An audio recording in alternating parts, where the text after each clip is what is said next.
Bonsoir, Mesdames et Messieurs. Le chef de la Coalition Avenir Québec, François Legault, saute dans l'arène à 11 jours du déclenchement de la campagne électorale.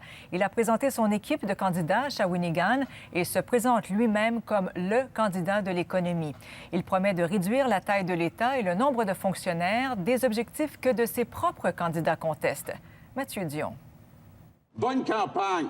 Le déclenchement hâtif des élections ne ferait pas un pli au chef de la CAQ.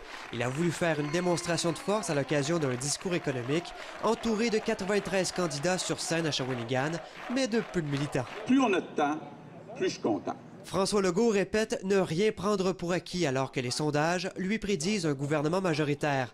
Reste qu'il se montre optimiste. Je veux vous dire une chose, c'est prenable partout. La longue durée de la campagne électorale comporterait toutefois certains risques. Les risques, là, c'est qu'il y ait un manque de cohésion, mais il n'y en a pas de problème de cohésion.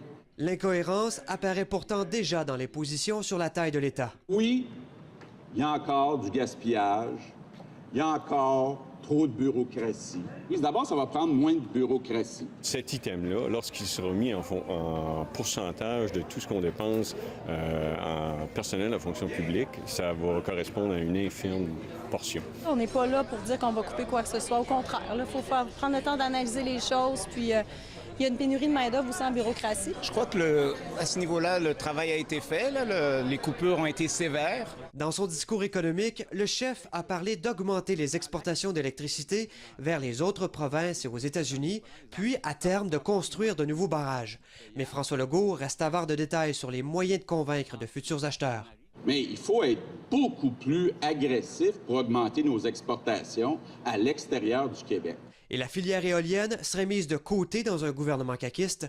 Hors de question d'ailleurs d'endosser immédiatement un projet autochtone de 200 MW sur la Côte-Nord qui a fait l'objet de nombreux tirs croisés dans les derniers jours. Je suis pas contre l'éolien, mais je suis contre le fait d'acheter de l'énergie alors qu'on ne l'a pas vendu. Plus les jours avancent, plus les engagements de la CAQ sont scrutés à la loupe alors que son chef repousse souvent les explications à la période électorale.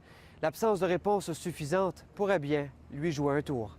Ici Mathieu Dion, Radio-Canada, Shawinigan.